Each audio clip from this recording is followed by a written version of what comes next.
Hello ladies and gentlemen, my name is Laith and you might know me from the SocialStreamers, a YouTube channel centered around grand strategy content. I'm collaborating with Paradox Interactive to show you the new features with a No Step Back DLC for Hearts of Iron 4. Today we're going to be looking at two features. The first is Mulberry Harbours, floating harbours designed to support large-scale invasions. The second is something I know has been eagerly anticipated, railway guns. As I'm sure you're aware, if you land units in a naval invasion but fail to capture a port quickly, then you're going to need to write a lot of letters to families back home. However, with this DLC, you can keep your soldiers supplied for weeks or even months depending on the context in which you find yourself. So, how does this work? First, you need to research the relevant technology. From there, you can build these floating harbours using dockyards.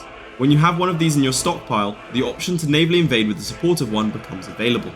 The invasion then takes place in an identical manner to normal naval invasion, up until the point you land, upon which the floating harbour will be set up and visible. Selecting the supply map mode will let you know exactly how many days of available supplies you have left. Once this runs out, you're dependent on local supply, at which point if you haven't secured a port, your troops will succumb to either starvation or the enemy guns. You do need to be aware of the air situation however, as enemy air superiority, amongst other factors, will affect the longevity of your Mulberry Harbour. This feature allows for more in-depth invasion plans. An invasion backed by floating harbours offers more breathing room before catastrophe. Now, it's time for me to discuss railway guns. Once you've researched armoured trains, the next natural step is to attach a massive gun to it, allowing for the production of railway guns once researched. Production is slightly different to standard equipment, with up to 5 factories being allowed to be dedicated to it. Additionally, once production is completed, it is not added to the stockpile but instead deployed immediately in your capital. Once available, it shouldn't come as a shock to hear that the railway gun can only travel along your railway network, meaning if you have an underdeveloped network, then transporting a new toy to the front line will be problematic.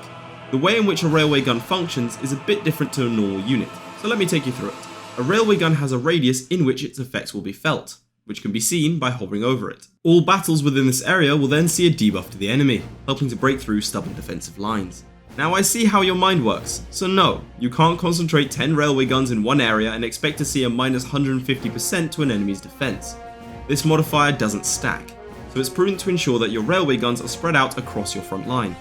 So, how do you handle a railway gun if you're on the receiving end of the bombardment? Well, obviously, the railway gun has a much larger range than your troops. But it does have significant weaknesses, namely the tracks it relies upon. If the railway is damaged, so is the train. You can see the strength remaining by hovering over it. Additionally, if you manage to break through enemy lines and have fast light tanks built through the tank designer, there's every chance you'll be able to encircle the railway gun owing to its limited pathing. Something else to note is that the German, French, British, Japanese, Russian and American versions each have their own unique look, meaning that you can sit back and watch the famed Gustav in action.